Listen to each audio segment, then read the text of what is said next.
Hello and welcome back to the channel. My name is Katrina and this is Oliver, and today we are going to be following a Gordon Ramsay cooking video. So I was scrolling through Facebook the other day, and as I was scrolling through Facebook, Ramsay popped onto my feed, and this was for some blue corn steak tacos he made in Texas, and I currently reside in the great state of Texas, so naturally, I had to try to do this. Now, before we get into the video, I do have to forewarn you, would you not lick my counter? Now I gotta clean that again. I love you though. Okay, before we get in the video, I do have to warn you that I will be changing it up just a little bit. First off, we're gonna be inside instead of outside because one, it's like 1,000 degrees outside, and two, I don't have a fire pit. So, problem number one. Number two is I already have a hanger steak chilling in my fridge. So instead we're gonna use this Johnsonville chorizo sausage in our tacos instead. But I did find a nopale or a cactus, and mine still has a little bit of the pricklies on it. So I will be taking care of that. And then we're gonna try to see how this turns out, cooking it over. I also have an electric stove, so we're gonna try that and see how it goes. Alrighty, let's get into the video. He said that he had these blue corn tortillas, which I have never, ever seen in a grocery store here in my area. So we've got some Mission tortillas because I'm also not going to make any homemade ones because I don't have a tortilla press, which I should order one. But let's get started. So, tortillas. First step is to season the steak. And like I said before, I have chorizo, and I don't have steak. So, we are going to get started with the chorizo. We got the pan going, we got the medium-high heat on, and we'll get that going now in a minute. Alright, I've got the chorizo in a pan. I am just breaking it up, moving it around, cooking it all the way through because in this process, I don't want to make myself sick at the end. I'd like something delicious. Like I said, we are winging the protein part, okay? I don't know why it has never crossed my beautiful mind before of using chorizo in a taco, but here's a first for something, and I am sure it's going to taste delicious. Okay, and this is a far cheaper option for me than doing the hanger steak as well, so good there. And here's the point, I am hoping for some magic, and this turns out delicious. Alrighty, Ramsay seasons it with salt and a drizzle of olive oil on it, so that's what we're going to do. And he throws it over the fire, which I don't have, so we're going to put it in a pan over medium-high heat. So we're going to salt that bad boy, one side, salt the other, da-da-da-da-da. Okay. And then, back to what we're doing, drizzle of olive oil. Alrighty. Do I drizzle it on both sides? He says to rub it down. So let's just do one side, rub it, and the other side, get some of that olive oil goodness, and rub that bad boy down. Okay. I'm going to take it, hi Oliver, I know, take it over here and put it on my pan, which it fits. Okay, so we're going to leave that there. So I left my nopale on the stove over medium-high heat. I kept flipping it because, to be honest, I had no idea what I was looking for. I have never ever in my life cooked a nopale before. I was just making a best educated guess based off of the video that I had been watching, even though mine did look different because the browning on it is browning from a pan versus the charcoal color you would get from a grate over open fire. But in the end, it ended up tasting fine, so I guess I made it correctly. I don't know, don't take my word for it. A red onion, and we have one that I've already kind of butchered the way I've cut it. No judgment, okay? But this is what I have in the fridge. We're gonna make this work. Alrighty, so red onion, gonna cut it, yes, in halves, like so. We'll take the prettier side, put that back there. Now that I watched the video for reference, I am ready to slice and dice this onion. Okay, game time, let's go. So I'm going to first start off by slicing it from the front of the onion towards the end of the onion. Then I'm going to slice in the middle like he shows. And then from here, it creates little dices. Who knew? Oh my gosh, so much faster than what I was doing before. Now we're all watching this in real time, and we are all terrified at me potentially slicing off my fingers. And yep, they're there. They're close to it, and we're going to live with it. Okay, it all turned out pretty uniform, pretty much the same. I did pick out the bigger chunks. He said it didn't have to be perfect, but I figured it should at least be decent, all right? So now that I got all the bigger chunks out of there, I am throwing all this onion into the bowl to start our pico de gallo. I should have just used my knife to scrape up all the little pieces, but oh well. Now I'm going to zest this lime. I got this lime zester, this zester thing from Central Market. It was like $5. Totally worth it. I used to use a cheese grater, but this is so much better. Now for this recipe, I have been eyeballing the entire thing. I do not have the actual recipe in front of me. So I'm just trying to figure out how much of everything should go in there. Now slicing this lime, he sliced off the end, and then I don't know if he sliced off a slice or what, but here's me struggling to figure out what he did and then just saying, forget about it, I'm going to slice it down the middle. I did try to squeeze it with my hands and it just was not working. So I put it inside of a lemon juicer, squeeze that out, got the juice that way, because why work harder when you can work smarter? Okay. And now I'm just going to clean everything up while we get ready for the next step. So this chili pepper is not a red chili pepper. I got this chili pepper from my garden because it's the only thing that I can grow here in Texas. I tried growing squash, watermelon, and carrots, and they have all successfully died in the heat. And right now, the pumpkins that I had left have died from the bugs. So, peppers are what I've got. Slices and slices from here to here, from here to here. And he only shows him doing it twice. Am I supposed to do it around the whole thing? I'm pretty sure. Let's just do it around the whole thing. Back side, and the other side. Alrighty. Did that. And now we're just gonna chop, chop, chop. Oops, hold your knife right. Chop, chop. And now I'm just going to chop up this pepper. I did an awful job cutting this off. Everything was different sizes. Nothing was perfect. I just went for good enough at this point. I just had the cutting at this point, and I've almost chopped off my finger so many times watching myself. I should be a lot more careful. But we're going to just put that green pepper inside of that pico de gallo. The reason why I was talking about red and green is he had a red pepper and I had the green pepper available, so we went with it. But he says just a touch of olive oil as he proceeds to drown it in olive oil. But I'm not going to question it because I'm cooking here in my kitchen for the internet, and Chef Ramsay is Chef Ramsay. Alrighty, so a touch of olive oil.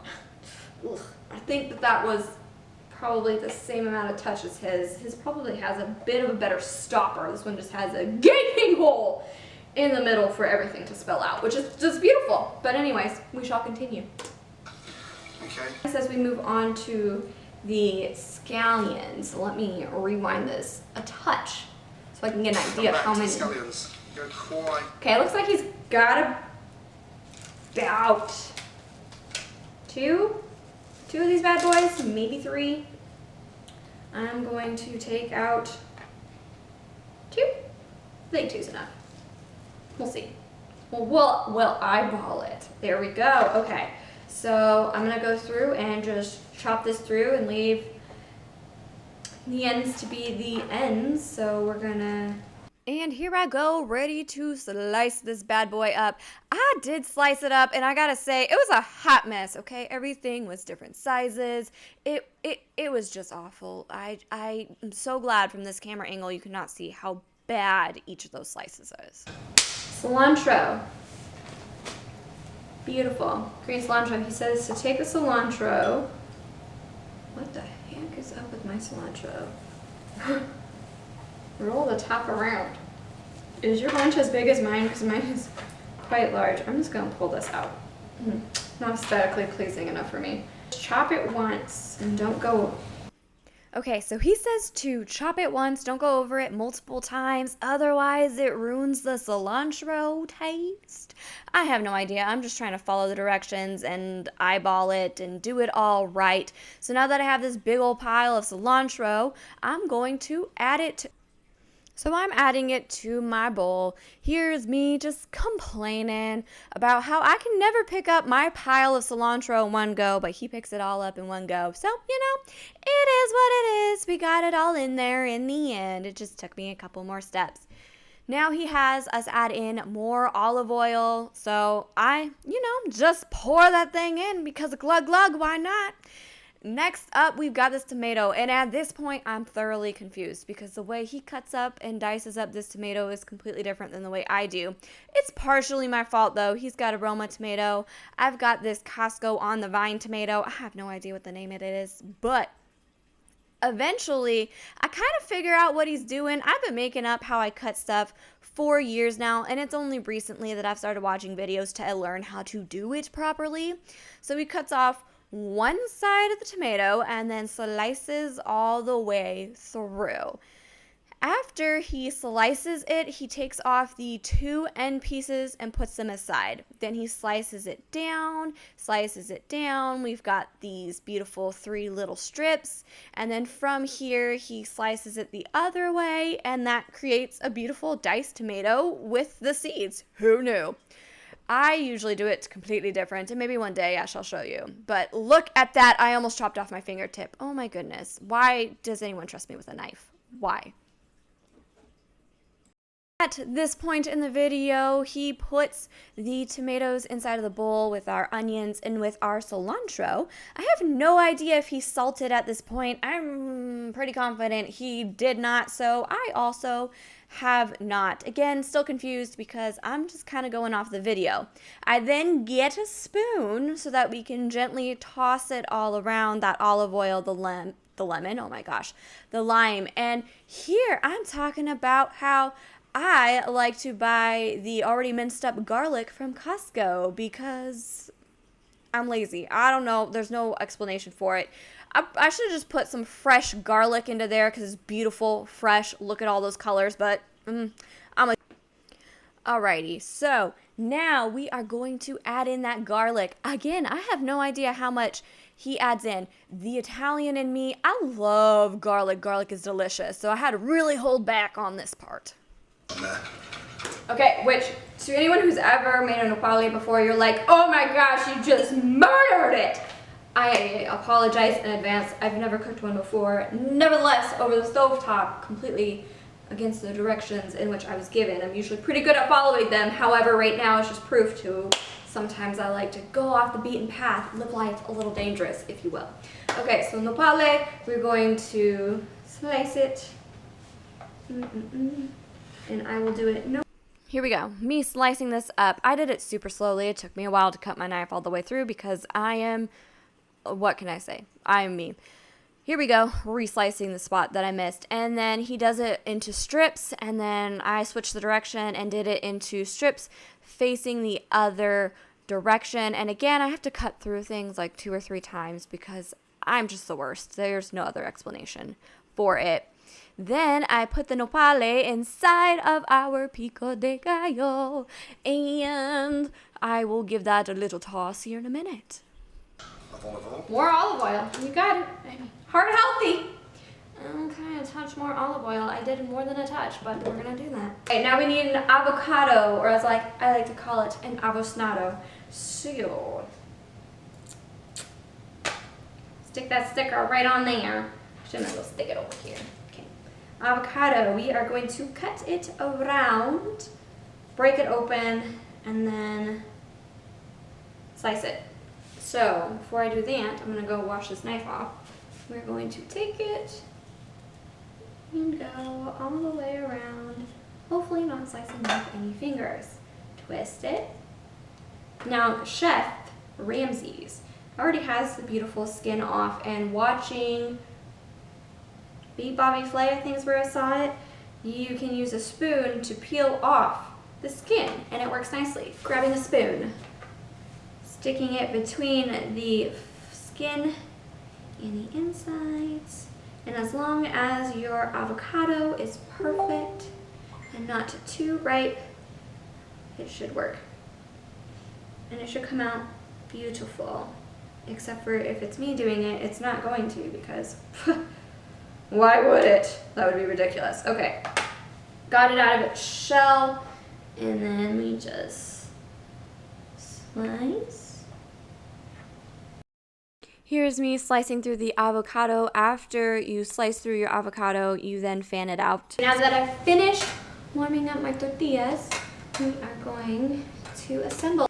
Now it's assembly time, the time we have been waiting for.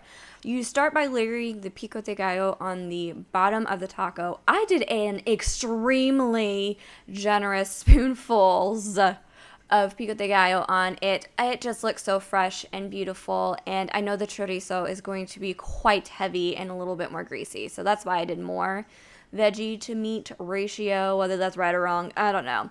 So here I go, layering that chorizo on top of that pico de gallo, spilling it everywhere in true Katrina fashion. You've got to make some sort of a mistake, some sort of a mess is what I mean.